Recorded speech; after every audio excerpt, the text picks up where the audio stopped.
Venus, Saturn, or one of its moons. A giant crater near the south pole of the Moon.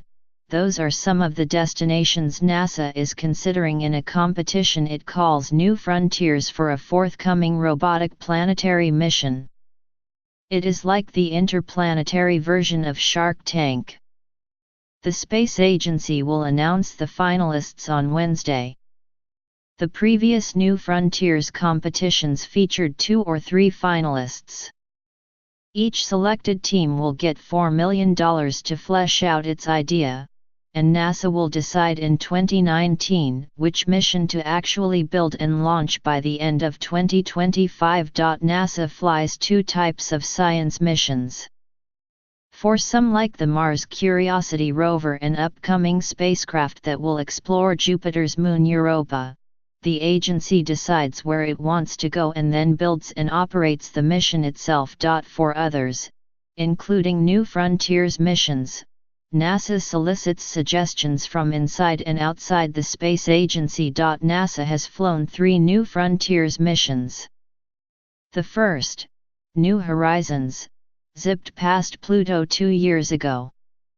The second is Juno, currently looping around Jupiter, and the third, OSIRIS-REx, is en route to an asteroid. For this round of New Frontiers, the agency will spend up to $850 million for the spacecraft, instruments, and mission operations.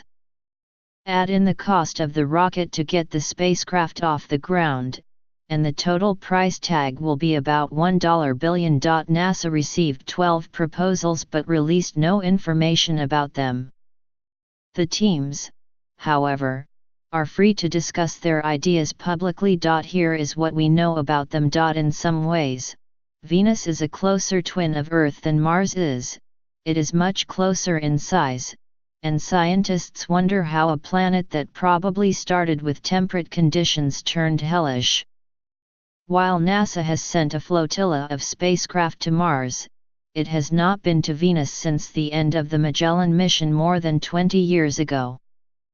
3 groups have proposed missions to return to the Solar System's second planet. Venus In Situ Atmospheric and Geochemical Explorer, or VISAGE, led by Larry W. Esposito of the University of Colorado, would put a lander on Venus, drilling into the rocks and taking pictures. In the inhospitable environment, temperatures of hundreds of degrees and clouds of sulfuric acid, VISAGE would survive for only a few hours. Venus In Situ Composition Investigations, or VICI, led by Lori S. Glaze of NASA's Jet Propulsion Laboratory, would put 2 landers on Venus, with similar goals to the VISAGE probe. The Venus Origins Explorer, or VOX, would explore Venus with an orbiter and an atmospheric probe. Unlike the other 2 proposals, VOX would not directly sample the surface, but would instead provide global study of the planet's mineralogy and search for signs of volcanism. The South Pole Aitken Basin on the Moon has long been on the wish list of destinations for planetary scientists. The basin, 1,600 miles wide and 8 miles deep, is the scar of a cataclysmic impact more than 4 billion years ago, deep enough that parts of the Moon's mantle could have been exposed. Therefore, a spacecraft going there would be able to pick up bits from the inside of a rocky world not easily found elsewhere in the Solar System. The proposed Moonrise mission would even bring some dirt and rocks back to Earth for scientists to examine directly. The European Space Agency's Rosetta mission spent a couple of years flying around Comet 67P/Churyumov-Gerasimenko, even putting a small lander down on the surface.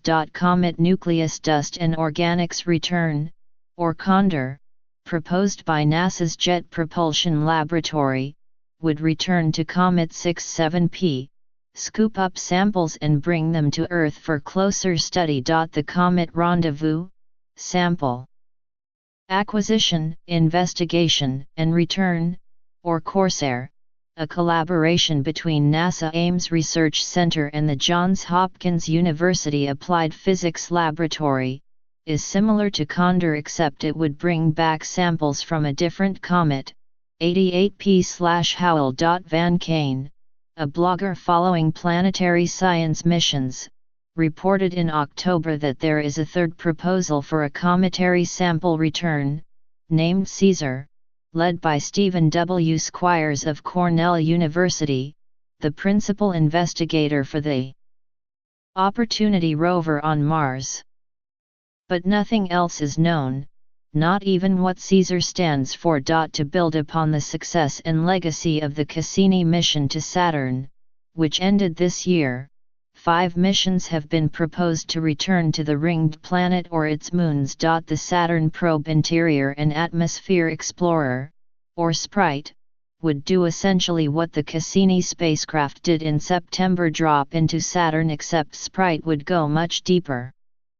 Measuring the ratio of helium to hydrogen would explain where Saturn formed, an important piece of information for understanding how the solar system came together. Enceladus, a tiny moon of Saturn, shoots a plume of ice from its south pole, emanating from a subsurface ocean.